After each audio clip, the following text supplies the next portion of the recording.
My uncles claimed Grandpa's ranch was worthless, until the surveyor marked the land behind the old barn. What they didn't know was what he had buried there, waiting for me. And it wasn't money. It was a choice. If you've ever felt like your entire future was a story written by someone else, I need you to stick with me. Hit that subscribe button, because we're going to talk about how you find the courage to pick up the pen and write your own ending. The day I turned 18 felt less like a birthday and more like a closing date. It was the day the state of Oregon officially washed its hands of me. 2 years in the foster system, 4 different homes since Grandpa passed, and all of it came down to a beige-walled office that smelled of stale coffee and disinfectant. Ms. Albright, my final caseworker, slid a manila envelope across her laminated desk. It made a soft, final sound.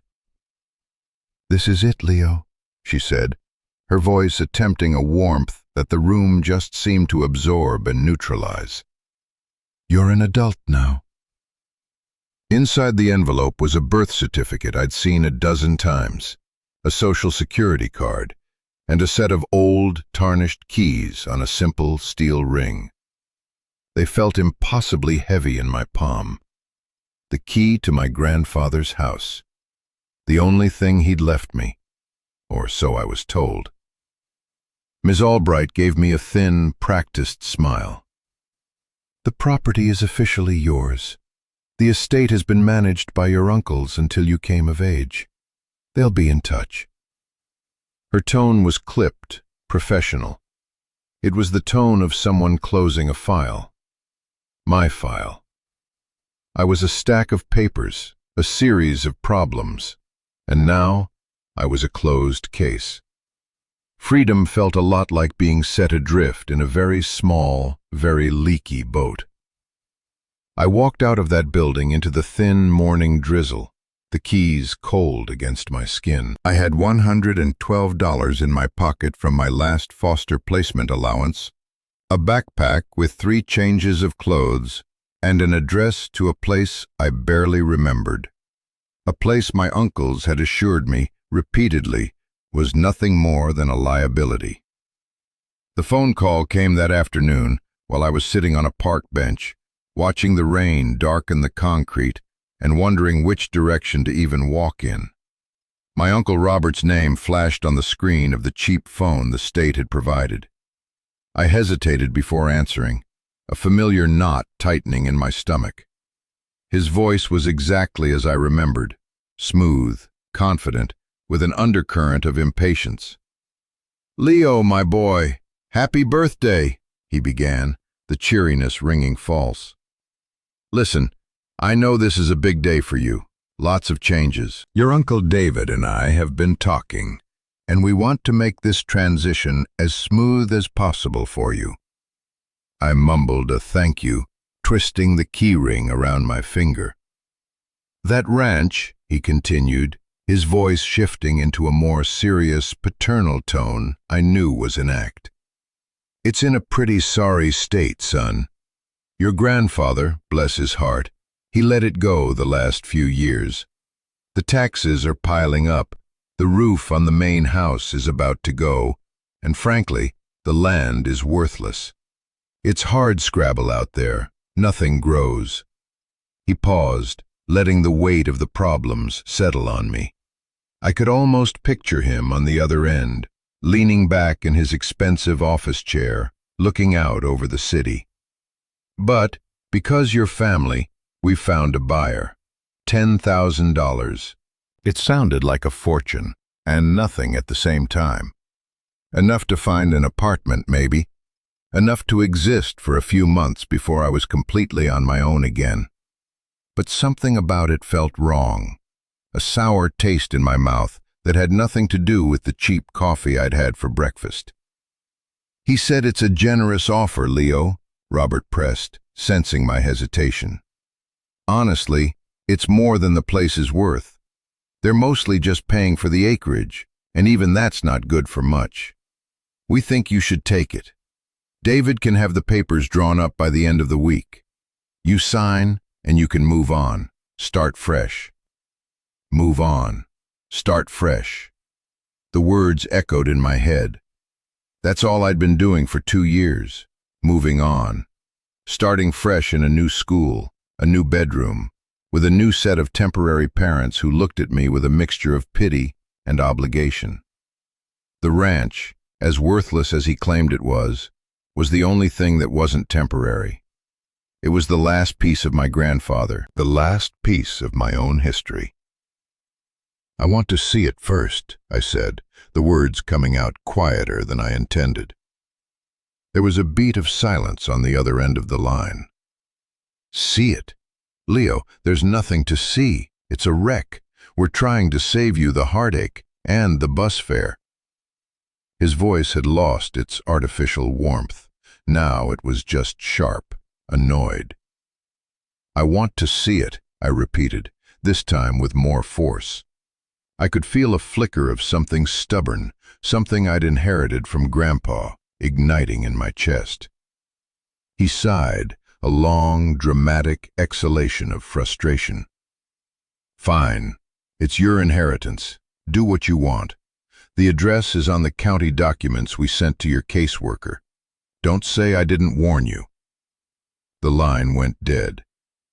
I sat there on the bench, the rain soaking through my jacket, staring at the keys in my hand.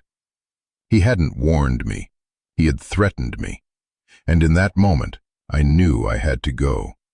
I had to know what they were so eager for me to give away. The bus ride was a journey through descending levels of civilization. It started in the grid of Portland, all glass and steel and the constant hum of traffic. Then it moved through the sprawling suburbs, the identical houses and strip malls blurring into a monotonous ribbon of beige. Then, finally, the bus veered onto smaller highways, and the landscape began to assert itself. The straight lines of human design gave way to the curves of hills and the jagged silhouettes of pine trees against a perpetually gray sky. The other passengers thinned out at each small town, each stop a brief island of light and activity in a growing sea of rural emptiness. By the last leg of the journey, it was just me and the driver. He was a wiry man with a face like a road map of back roads, and he eyed me in the rearview mirror with a kind of weary curiosity. "Getting off at the crossroads, kid?" he asked, his voice a gravelly rumble. "That's what the ticket says," I nodded, my throat dry. The crossroads wasn't a town. It wasn't even a village. It was, as the name suggested, just a place where two roads intersected. There was a gas station with a dusty convenience store attached, and that was it. "Not much out here," the driver stated, not as a question, but as a fact. "Family?" "Something like that," I said. He seemed to accept this and fell silent, his attention returning to the road that unspooled before us in the fading light. The bus wheezed to a stop, the hydraulic hiss of the doors opening sounding unnaturally loud in the profound quiet. I grabbed my backpack and stepped out into the cold, damp air. It smelled of wet earth, pine needles, and distance. The bus pulled away, its red tail lights shrinking until they were swallowed by the dusk. And then I was truly, utterly alone. A single flickering light above the gas station door cast a weak yellow pool onto the cracked asphalt. According to the map Ms. Albright had printed for me, the ranch was another 3 miles down the unpaved road that branched off to the north. 3 miles. My backpack felt heavier. The $10,000 felt further away than ever. But so did the fear. It was being replaced by something else, something colder and harder. Determination.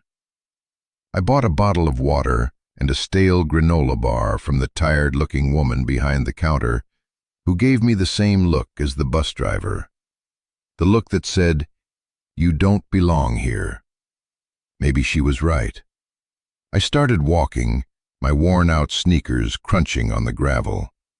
The sky was a vast, bruised purple, and the silence was a living thing. It was broken only by the sound of my own footsteps and the distant cry of a hawk.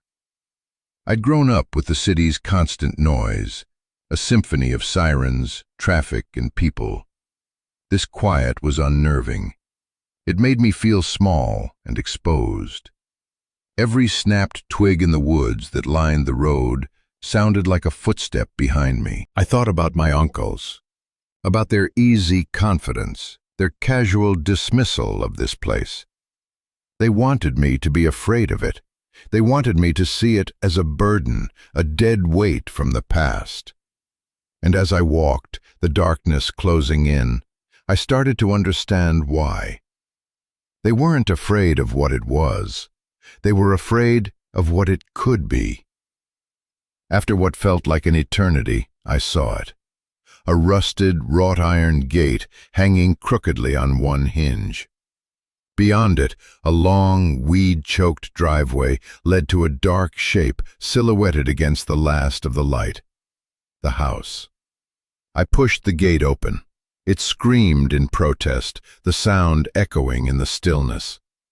I walked up the drive, the sense of trespassing overwhelming, even though this place was supposed to be mine. The house was a simple two-story farmhouse, its white paint peeled and grayed by years of sun and rain. The porch sagged in the middle like a tired old man taking a breath. The windows were dark, vacant eyes staring out at nothing. To the left stood the barn, a massive structure whose roofline was bowed in the center, looking like it might collapse under the weight of the sky. Uncle Robert was right about one thing. It was a wreck. But it was my wreck. I fumbled with the keys, my fingers numb with cold.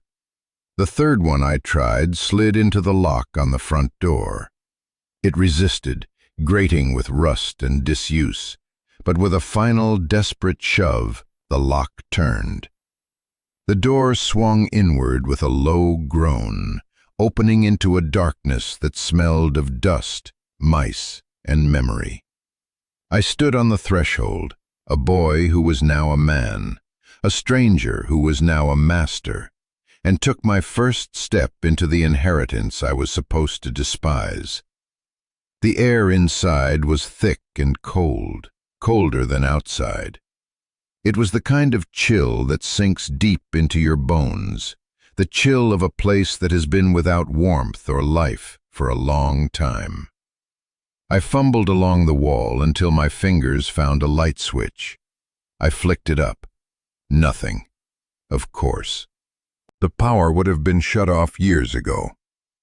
My phone had a flashlight function, and I switched it on, the thin blue-white beam cutting a nervous path through the gloom. The light fell on furniture shrouded in white sheets, like a congregation of silent ghosts. A sofa, 2 armchairs, a coffee table. Dust motes danced in the beam like tiny, frantic spirits. I moved further into the house, my footsteps echoing on the bare wooden floors. The flashlight beam slid over faded floral wallpaper, water-stained in the corners. It illuminated a stone fireplace, the hearth filled with blackened ancient ash. This was the living room. I could feel the ghost of a memory here, a flicker of warmth from that fireplace, the sound of my grandpa's rumbling laugh. But it was faint, like a half-forgotten dream. I walked through a swinging door into the kitchen. The linoleum on the floor was cracked and peeling. A thick layer of dust coated every surface. A calendar on the wall was still turned to August, 4 years ago. A coffee cup sat by the sink, a brown ring dried at the bottom. It was as if someone had just walked out mid-morning and never come back. The thought sent a shiver down my spine that had nothing to do with the cold. It was a mausoleum, not a home. Everything was preserved in a layer of neglect. I went upstairs, the steps creaking under my weight, each one a complaint against my intrusion. There were 2 bedrooms. One was small and bare, clearly a guest room. The other was my grandfather's. The bed was neatly made, a patchwork quilt pulled up tight. On the nightstand, a pair of reading glasses sat next to a well-worn paperback novel. It felt like an invasion of his privacy, even now. I backed out of the room, pulling the door gently closed.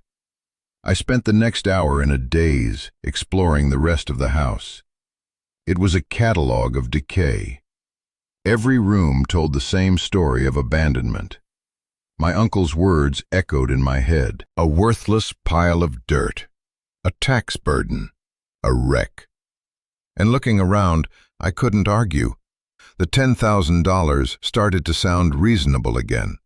Generous, even. What was I going to do here? I was 18 years old, with no skills, no money, and no plan. I couldn't fix a leaking roof or restore a crumbling foundation. I was just a kid playing house in a ruin. Defeated, I retreated to the living room and sat down on the edge of a sheet-covered armchair. The dust puffed up around me. I was tired. Tired from the journey, tired from the last 2 years, tired of feeling so completely alone. Maybe they were right. Maybe the best thing to do was sign the papers, take the money, and run. Create a clean break from a past that was nothing but a string of losses. I was about to give in, to pull out my phone and text my uncle that he could send the papers. But then my flashlight beam, which had been resting on the floor, caught something, a glint of metal under the edge of a large, threadbare rug. Curiosity, the last flicker of my earlier determination, made me get up. I knelt and pulled back the corner of the rug. It was a floor safe, a small, black metal square with a combination dial. My heart started to beat a little faster. Why would Grandpa have a safe? He wasn't a wealthy man, or at least I never thought he was. He lived simply, drove an old pickup truck, wore faded denim, and always smelled faintly of soil and sawdust. I tried turning the dial, but it was hopeless. I had no idea what the combination could be. It was another dead end.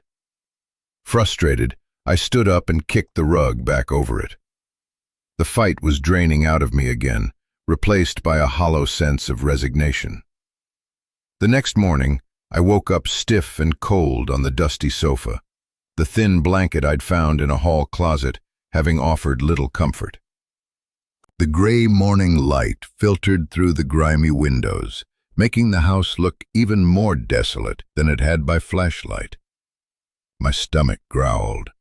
I had no food, no water beyond the half-empty bottle in my bag. I had to make a decision. Stay and starve in this monument to decay, or go back to the crossroads, call my uncle, and accept the offer. I decided to give the place one last look around in the daylight. Maybe I was missing something. Maybe there was some hidden value here, some reason my grandfather had held on to this land so tightly. I stepped out onto the sagging porch. The morning air was crisp and clean. The ranch was nestled in a small valley, surrounded by low, rolling hills, covered in a mix of scrub oak and pine. The land itself was rocky and uneven, just as Robert had said. But there was a kind of rugged, untamed beauty to it. It wasn't worthless. It was just wild. My eyes were drawn to the barn. It was bigger than the house, a huge, gambrel-roofed structure that had once been the heart of the ranch. Now it looked like a sleeping giant on the verge of collapse. One of the great doors had been torn from its upper track and hung at a drunken angle, creating a dark, gaping maw. Driven by some last, inexplicable impulse, I walked towards it. The grass was knee-high and damp with dew. As I got closer, I could see the extent of the decay. The red paint had faded to a pale, rusty pink, and entire planks of siding were missing, revealing the barn's skeletal frame. I circled around the massive structure, my sneakers sinking into the soft earth. And that's when I saw it. Behind the barn, about 20 yards out in the overgrown field, was a flash of color that didn't belong. It was a bright orange flag, tied to the top of a thin metal stake driven into the ground. I walked over to it. It was a survey marker. It was new. The metal was still shiny, the orange flag unfaded by the sun. There were no other markers around, just this one solitary stake, driven deep into the earth in a seemingly random spot. Why would anyone survey one tiny patch of a worthless field? It made no sense. It was a question without an answer, a loose thread in the story my uncles had so carefully woven for me. And it was enough. It was enough to make me turn my back on the easy way out. It was enough to make me stay. I spent the rest of the day working. I found a broom in a utility closet and started sweeping, attacking the years of dust and cobwebs with a frantic energy. It was mindless work, but it was something to do, a way to impose some small measure of order on the chaos. As I swept, I was really searching. I didn't know for what. A clue, a message, anything that would explain the survey marker, the floor safe, the feeling that I was standing in the middle of a story I only knew the first page of. My search led me to my grandfather's study. It was a small room off the living room, dominated by a large roll-top desk. Unlike the rest of the house, this room felt lived in. Books on agriculture, geology, and local history lined the shelves. Maps were tacked to a corkboard on the wall. This was his command center. The desk was a mess of papers, receipts, and old catalogs. I started going through them, one by one. Most of it was junk. But then, in the back of a deep drawer, my fingers brushed against a small, rectangular box. It was a simple wooden box, a bit bigger than a shoebox, with no lock. I lifted the lid. Inside, nestled on a bed of yellowed newspaper clippings, was a thick, heavy envelope. My name was written on the front in my grandfather's familiar, spidery handwriting. Leo. My breath caught in my chest. I sat down in his old, creaking office chair and carefully opened the envelope. Inside were several pages, filled with that same handwriting. It was a letter from the grave. "My dearest Leo," it began. "If you are reading this, then it means I am gone, and you have come home. I am sorry, my boy. I am sorry for not being there to see you become the man I know you will be. And I am sorry for the mess I have left you to clean up. But I need you to be strong. I need you to be smart, because the wolves are at the door, and they are wearing your uncle's faces." The words hit me like a physical blow. I had to stop reading and take a deep breath. He knew. He had known all along. I continued reading, my hands shaking slightly. "Robert and David, my own sons, have always seen this land as nothing more than a dollar sign. They have none of their mother's love for this place, none of my respect for the earth beneath our feet. They see rocks and dirt. I see a legacy. They see a burden. I see a home. For years they have been pressuring me to sell. When my health started to fail, their pressure became more intense. They knew I was leaving the ranch to you. It was the only thing of value I had to give you, Leo. Not for the money, but for the roots. A place to stand. They did not want you to have it." My vision blurred. I thought of their concerned phone calls, their generous offer, their carefully constructed lies. It wasn't pity. It was a calculated plan. They think this land is worthless on the surface, and they are right, the letter went on. But they are fools. They are short-sighted and greedy. Years ago, a geologist friend of mine did me a favor. He ran a deep-ground survey of the valley. Just for fun, he said. What he found was unexpected. I have the report. It is safe. But the real value, Leo, the thing I need you to understand, is not just what is in the ground. It is the ground itself. This place can be a sanctuary. It can be a future. Do not let them take that from you for a handful of silver. The letter was a map, a guide through the treachery I was facing. He told me he knew they would try to cheat me. He told me they would paint the ranch as a ruin, a money pit, to scare me into selling cheap. They will try to make you feel small and helpless, he wrote. They will use your age and your situation against you. Do not let them. You are my grandson. You have my strength in your blood. And you have my love. I had to stop again, the lump in my throat too big to swallow. I cried then, not for my loss, but for his love, for this final, fierce act of protection that reached across time and death to find me. The letter ended with instructions. I could not leave everything for you in one place. It was too risky. They have been through this house, I am sure of it. But they are not as clever as they think they are. They look, but they do not see. There is a second box, Leo. It contains everything you need to fight them. The survey, the legal papers, and the name of a man you can trust. I have hidden it where they would never think to look. In the heart of the ranch. The place where I did my real work. Go to the barn. In the northwest corner, there is a tack room. From the doorway, count 7 floorboards in. The 7th board is loose. Underneath, you will find what you need. Trust me, Leo, and trust yourself. He signed it simply, Grandpa. Listen, if you've ever felt like you were completely on your own, with the world stacked against you, I need you to hit that subscribe button. Because this community is for people who know what it's like to have to fight for your own story. You are not alone in this. This channel is a place where we share these battles, not for sympathy, but to remind each other of the strength we all have inside of us. The strength my grandfather believed I had. So subscribe and become part of a community that understands that the hardest fights often lead to the most meaningful victories. Now, let's get back to the barn.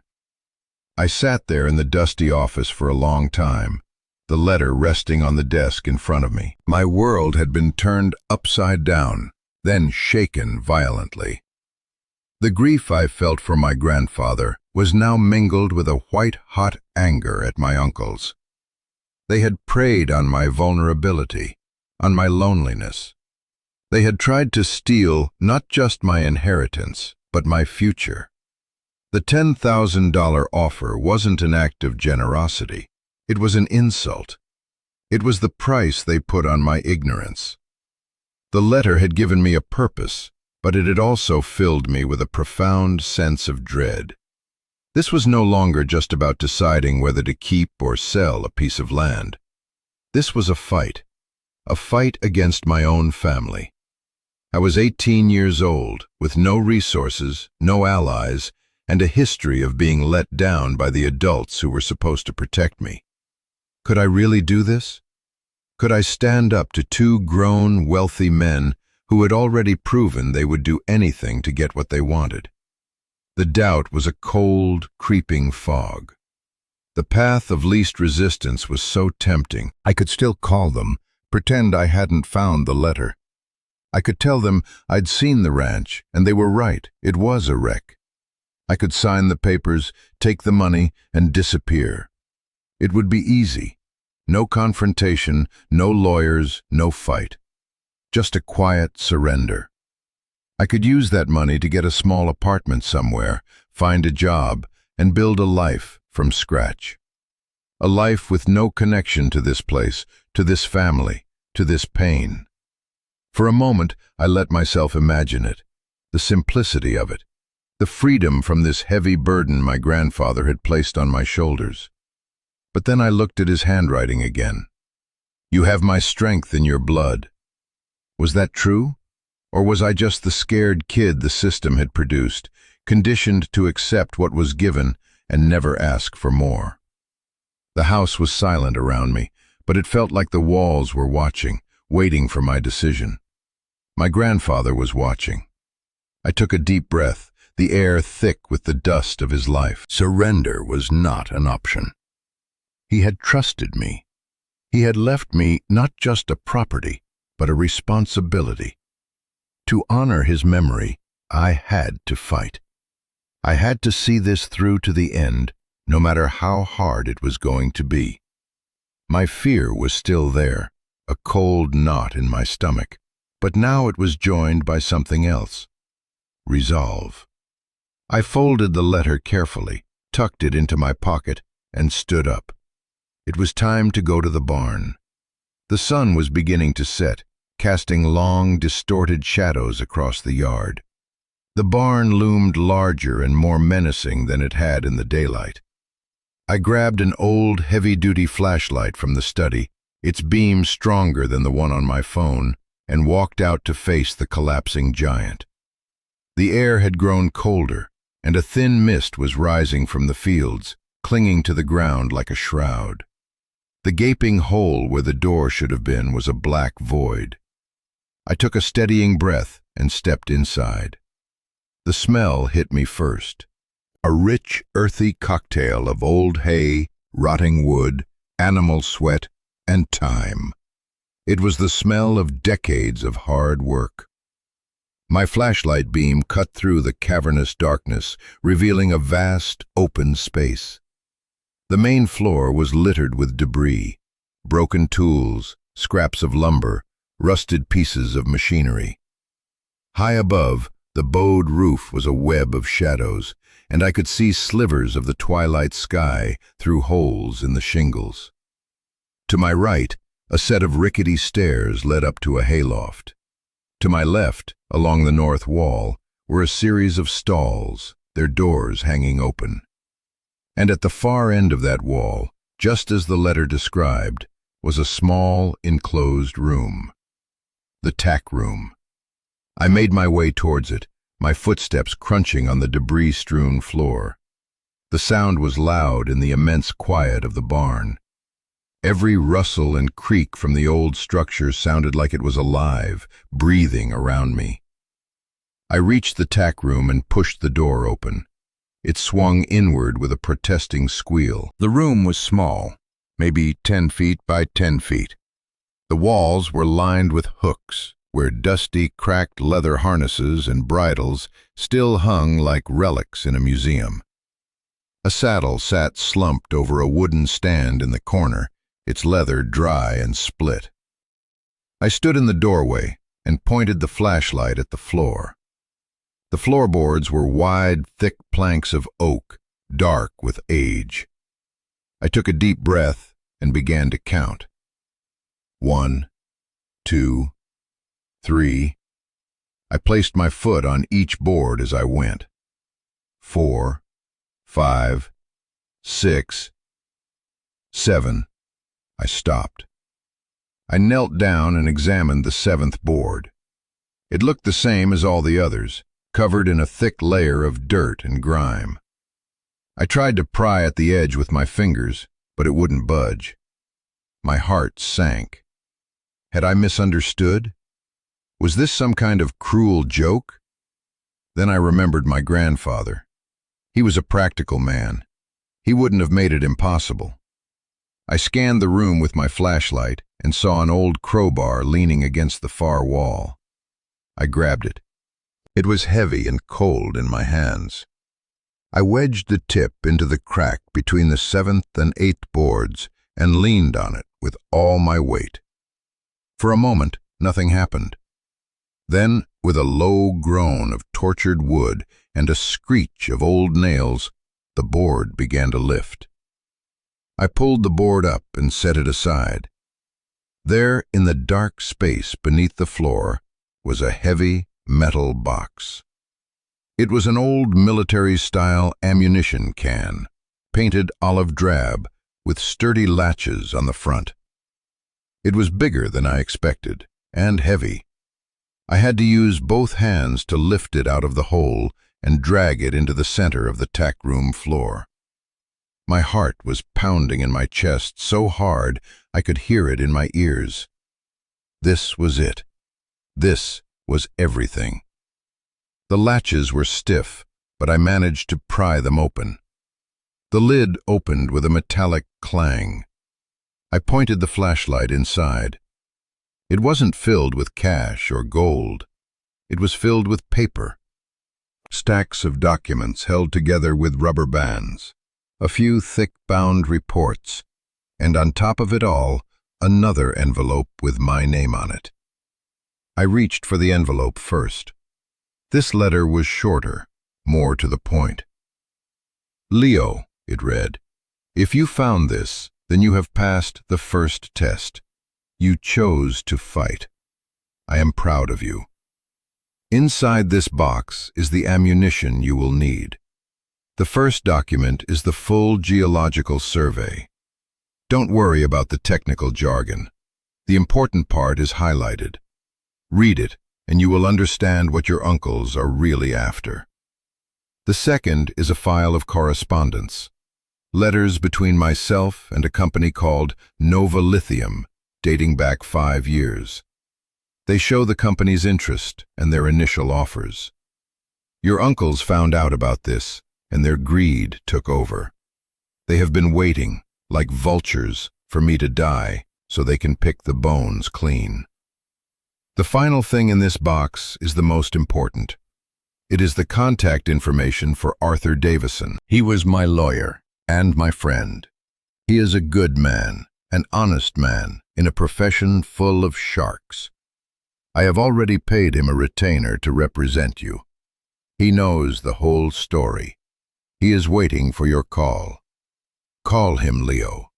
Listen to him. And do not, under any circumstances, speak to your uncles again without him present. This is your fight now. I have given you the weapons. Now go and win the war. All my love, Grandpa. I put the letter down and reached for the geological survey. It was thick and dense, full of charts and graphs I didn't understand. But then I found the highlighted section. It was a summary of mineral findings. My eyes scanned the words. Trace amounts of copper, notable quartz deposits, and significant commercially viable deposits of lithium located in the shale formations underlying the property, particularly concentrated in the northwest quadrant. Lithium. The word jumped off the page. I knew what lithium was. It was in batteries, in phones, in laptops, in electric cars. It was modern-day gold, and I was sitting on top of a significant deposit. The survey marker. It was in the northwest quadrant of the property, behind the barn. It wasn't a random spot. It was a confirmation. My uncles must have hired their own surveyor to verify my grandfather's findings. They knew. They knew exactly what was under my feet, and they were trying to buy it from me for $10,000. The sheer scale of their betrayal was staggering. It wasn't just about cheating their nephew out of some money. It was a multi-million-dollar deception. I looked at the file of correspondence. Letters from Nova Lithium, with offers that started at $500,000 and went up. Offers my grandfather had apparently refused. He hadn't wanted to sell. He wanted to leave me a home. My hands were trembling with a mixture of rage and a strange, terrifying sense of power. I was no longer just a victim. I was the one holding all the cards. I had the truth, locked away in a metal box.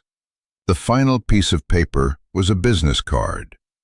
Arthur Davison, attorney at law. It had an address in a nearby city and a phone number.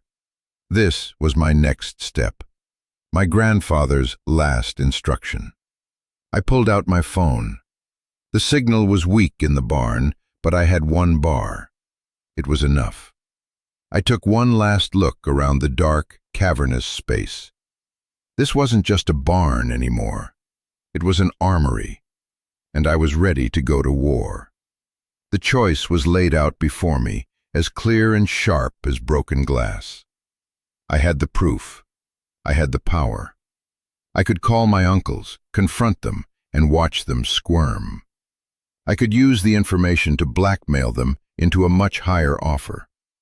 I could take $1 million instead of 10,000 and still walk away, letting them have the land and their dirty secret. The thought was seductive. A quick, clean, profitable revenge. I could be set for life, never have to worry about money again. But then I looked at my grandfather's letters again.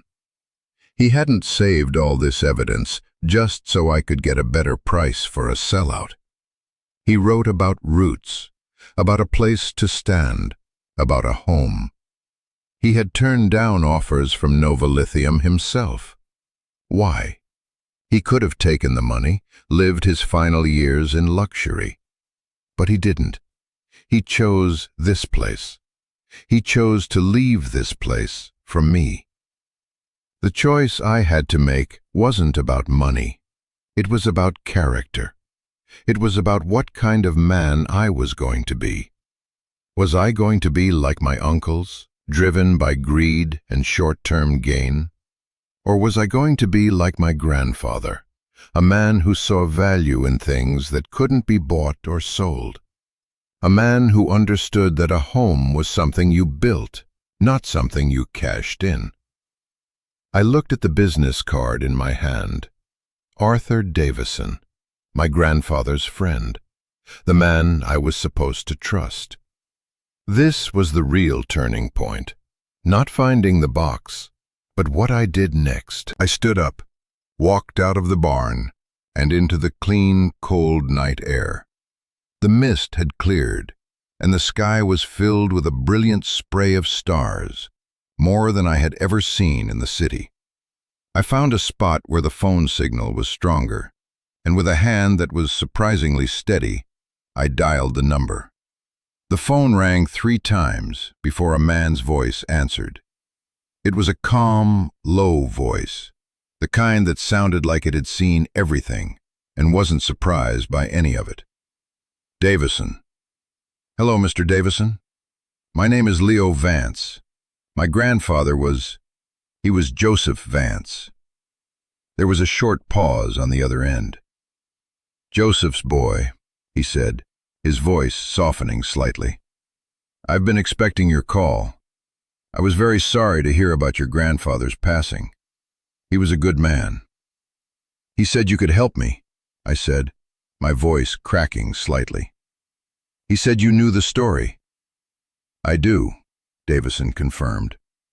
I have a copy of the survey and all the correspondence in my files. Joseph was a smart man. He knew his sons, and he made sure you would be protected. Tell me, son, what do you want to do? It was the most important question anyone had ever asked me. What did I want to do? The answer came to me, clear and certain, as if it had been waiting there all along. I don't want to sell, I said, the words feeling solid and real as I spoke them. Not to my uncles, not to the lithium company. This is my home. I want to keep it. I could almost hear the smile in Davison's voice. That's what Joseph was hoping you'd say. He always said you had good earth in you. All right, Leo, here's what we're going to do. For the next hour, he laid out a plan. It was clear, methodical, and brilliant. He explained the legal steps we would take to secure the property, to counter any claims my uncles might make, and to deal with the inevitable fallout. He spoke with a quiet confidence that slowly chipped away at the mountain of fear I'd been carrying. For the first time in 2 years, I didn't feel alone. I had an ally. By the time I hung up the phone, I was a different person than the boy who had stepped off the bus 2 days earlier. I knew what I had to do. The first step was to call my uncles. I dialed Uncle Robert's number. He answered on the first ring, his voice slick with false concern. "Leo, I was worried. We didn't hear from you. Did you see the place? I told you it was a mess." "I saw it," I said, my voice cold and even. I was following Davison's instructions to the letter. Keep it short. State your position. Do not engage. "Well, good," Robert said, his relief palpable. "So you understand. It's for the best. David has the papers ready. We can wire you the money as soon as you sign." "I'm not signing," I said. Silence. The same shocked silence as when I'd first told him I was coming to the ranch. "What did you say?" he asked, his voice losing its friendly veneer. "I said I'm not signing the papers. I'm rejecting your offer. The ranch is not for sale." "Leo, don't be a fool," he snapped, his tone turning hard and ugly. "You can't manage that place. You'll be bankrupt in a year. We are trying to help you." "No, you're not," I said calmly.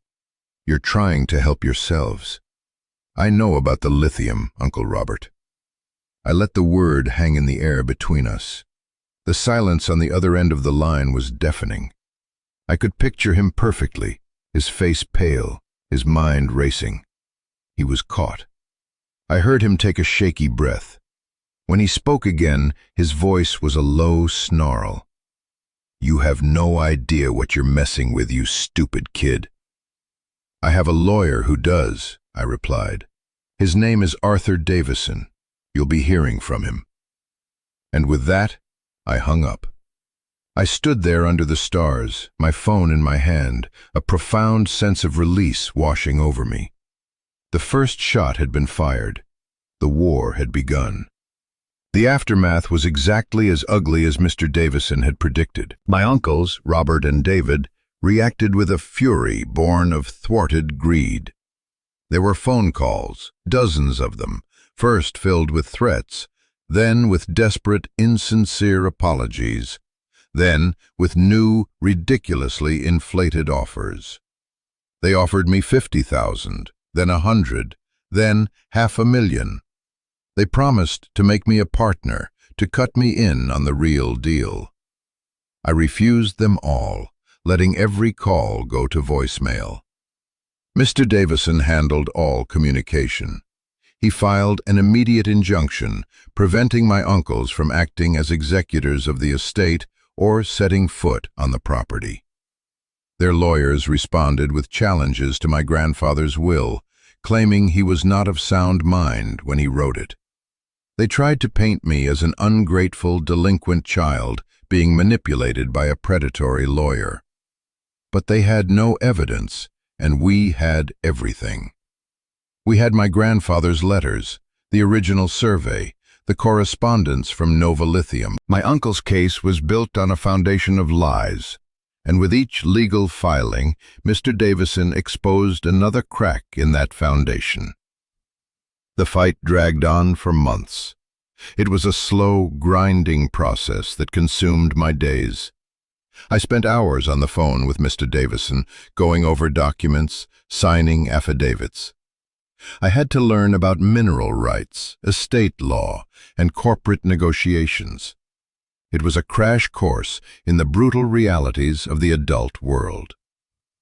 During that time, the ranch became my sanctuary. The isolation that had once felt so threatening now felt like a shield. While the legal battle raged in letters and court filings hundreds of miles away, my war was fought with a hammer and a broom. I started cleaning. I filled dozens of trash bags with the debris of neglect. I scrubbed floors, washed windows, and tore down the faded, water-stained wallpaper. I found a generator in the barn, and after a few days of tinkering, I managed to get it running. The first time the lights flickered on in the house, I felt a surge of triumph that was more satisfying than any legal victory. I started small, fixing what I could. I patched the leaky roof on the porch. I replaced broken window panes. I learned how to use the tools my grandfather had left behind in his workshop. Each repaired fence post, each cleared patch of weeds was a small act of reclamation. I wasn't just fixing a house, I was rebuilding a home, my home. The loneliness was still there, a constant companion in the quiet evenings. But it was different now. It was a chosen solitude, not an imposed one. And slowly, it began to recede. The man at the hardware store in the nearest town, a gruff old-timer named Sal, started to recognize me. He'd remembered my grandfather. "Your grandpa was a good man," he said one day, while ringing up my purchase of roofing tar. "Stubborn as a mule, but fair. Good to see this place getting some life back in it." His words were a small gift, a thread of connection to the community I was now a part of. The woman from the gas station at the crossroads, whose name I learned was Maria, started waving to me when I drove by in my grandfather's ancient, sputtering pickup truck, which I'd also managed to bring back to life. These small interactions were like anchors, mooring me to this new life. They made the world feel less hostile. They made me feel less alone. The news about the lithium deposits eventually became public record through the court proceedings. One day, a car from a local news station came up the drive. A reporter asked me for a comment on the inheritance lottery. I politely told her the real inheritance wasn't in the ground. She looked confused, but she printed it anyway. The story framed me as the lucky kid who stumbled into a fortune. They didn't understand. The fortune wasn't the point. It was never the point. Finally, after nearly 8 months of legal wrangling, my uncles surrendered. Faced with overwhelming evidence and mounting legal fees, they agreed to a settlement. They would formally renounce any and all claims to the property and its mineral rights, and would cease all contact with me. In return, Mr. Davison and I agreed not to pursue fraud charges. It wasn't about revenge anymore, it was about peace. The day the final papers were signed, a profound quiet settled over me. The war was over. I had won. I owned the ranch, free and clear. Mr. Davison called to congratulate me. "Your grandfather would be incredibly proud of you, Leo," he said. And for the first time, I truly believed it. Representatives from Nova Lithium and other resource companies began to call. Their offers were astronomical, numbers with so many zeros they seemed unreal. They talked about leases and royalties and turning my quiet valley into a massive mining operation. I listened to them all, and to each of them I gave the same answer. No, thank you. The land is not for sale. I used a small portion of the money my grandfather had left in a trust with Mr. Davison to pay off the back taxes and set myself up. The rest I left untouched. The lithium under my feet was a safety net, a guarantee that I would never be helpless again. But my future wasn't going to be funded by digging up my past. It was going to be built on top of it. I stand on the porch of my house now, looking out at the valley. It's been a year since I first arrived, a scared kid with nothing but a set of keys and a backpack. The house behind me has a new coat of white paint. The porch no longer sags. The fields have been mowed, and in the spring, I plan to start a small herd of cattle, just like my grandfather did. The barn still leans a little, but its roof is patched, and its great doors are back on their hinges. It's a work in progress. So am I. I often think about what inheritance truly means. My uncle saw it as an asset to be liquidated, a number on a balance sheet. But they were wrong. My grandfather didn't leave me a lithium deposit. He left me a choice. He left me a chance to discover my own strength, to fight for something that mattered, to build a life with my own two hands. The land, the house, the quiet beauty of this valley. These were just the tools he gave me. The real inheritance was the lesson, that the value of a thing is not what it's worth, but what you make of it. Home isn't a place you are given, it's a place you create. It's the foundation you lay, board by board, nail by nail, choice by choice. I am no longer the boy who was adrift. I have roots now, driven deep into the same rocky soil that my grandfather loved. This place is not a burden. It is my anchor. It is my home. My grandfather taught me that the most valuable things aren't always buried in the ground. Sometimes they're buried in us. It's the strength to fight for what's right, the courage to build a future from the ruins of the past. It's the realization that you are the author of your own story, even when someone else tries to write it for you. If this story resonated with you, if you've ever had to find that strength inside yourself, I want you to share a piece of your story in the comments below. What was the inheritance, not of money, but of character or wisdom, that someone left for you? Let's build a community right here that reminds each other that we are more than our circumstances. Your story matters. And if you haven't already, please subscribe to the channel, because every story shared here is a testament to resilience, a map for others who might be feeling lost. And we all need more of that. Thank you for listening.